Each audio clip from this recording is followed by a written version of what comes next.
जनता आशीर्वाद देगी वो सांसद होगा। सर, राज्यसभा में जिस तरह से आपने बीजेपी को समर्थन दिया, आप मीडिया में तमाम सीट राजा भैया खाते में जा सकती है, फिर बात कहाँ नहीं कर पाई? देखिए, पहले तो हम ये बता दें कि जो मतदान हमने किया था उसकी कोई शर्त नहीं थी, कोई मांग नहीं थी और कोई नखरे भी नहीं थे। होता है, कई बार बात बनती है, कई बार नहीं बनती है, उसमें मन छोटा करने की आवश्यकता नहीं। आपने पार्टी बनाई, आपने तुरंत चुनाव लोकसभा का लड़ा भी था और काफी अच्छे अंतर भी किए थे, लेकिन इस बार ऐसा क्या हो गया कि आपने चुनाव नहीं लड़ा? उसका कारण हमने बताया आपको।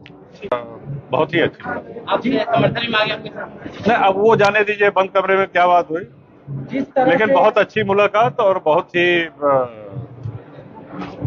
जिसको हम कहेंगे कि यादगार मुलाकात।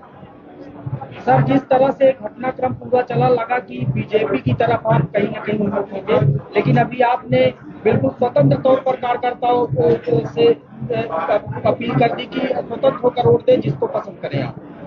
ना, हमारा देखिए झुकाव, सीधी सी बात आप समझिए हमारी पहले, या तो पार्टी का किसी से अलायंस होता, गठबंधन होता, जो कि नहीं हुआ, या पार्टी अपना स्वयं का प्रत्याशी लड़ाती, जो कि नहीं लड़ाया। तो ऐसे में सभी कार्यकर्ताओं का ये था कि अब हम लोगों को क्या करना चाहिए।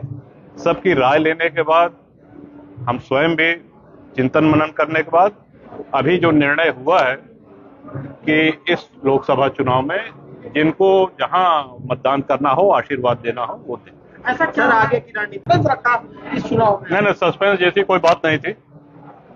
जैसा कि आप लोग जानते हैं, जनसत्ता दल का कोई भी प्रत्याशी इस संसदीय चुनाव में कौशाम्बी और प्रतापगढ़ में नहीं लड़ रहा। हमने वो कारण भी रखा आप लोगों के सामने और बराबर पूरे क्षेत्र से समर्थकों का, मतदाताओं का, शुभचिंतकों का, कार्यकर्ताओं का फोन और संपर्क करके ये प्रश्न उनके बराबर हमसे पूछे जा रहे थे कि करना क्या है इस चुनाव में। तो सबसे राय लेने के बाद अब ये निर्णय लिया गया कि इस चुनाव में जनसत्ता दल की तरफ से कोई किसी के समर्थन का निर्णय नहीं लिया गया है और सभी सम्मानित जो कार्यकर्ता समर्थक है, जिनका जहां मन हो, जिसको मतदान करना, जिसको आशीर्वाद देना, वो स्वतंत्र है, वहां कर सकते हैं। भाजपा संजीव बलियान भी आए थे और सपा कैंडिडेट दोनों प्रत्याशियों से सर आपने मुलाकात की है कौशाम्बी में?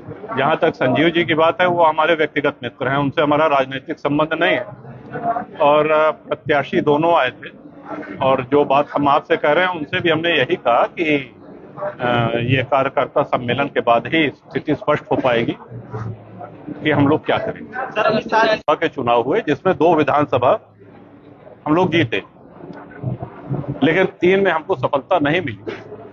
तो इस बार यह था कि यदि गठबंधन होता है तो देखा जाएगा, गठबंधन नहीं हुआ तो हम लोगों ने निर्णय लिया कि पार्टी का कोई प्रत्याशी नहीं उतारा जाएगा। सर, एक सवाल और आखिरी, बताइए। क्या इस निर्णय से ऐसा माना जाए कि अखिलेश यादव की तरफ आप झुकाव थोड़ा बहुत हो रहा है?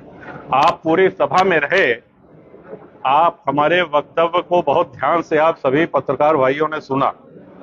क्या आपको हमारे किसी वाक्य से किसी भी तरफ, हम किसी एक व्यक्ति, एक पार्टी की बात नहीं कर रहे हैं। देखिए, जो बंद कमरे में बोलते हैं वही मंच से बोलते हैं। आप हमसे बंद कमरे में भी पूछेंगे तो हम वही चीज कहेंगे जो हमने मंच से कही। जिनकी जहां इच्छा हो वो वहां मतदान।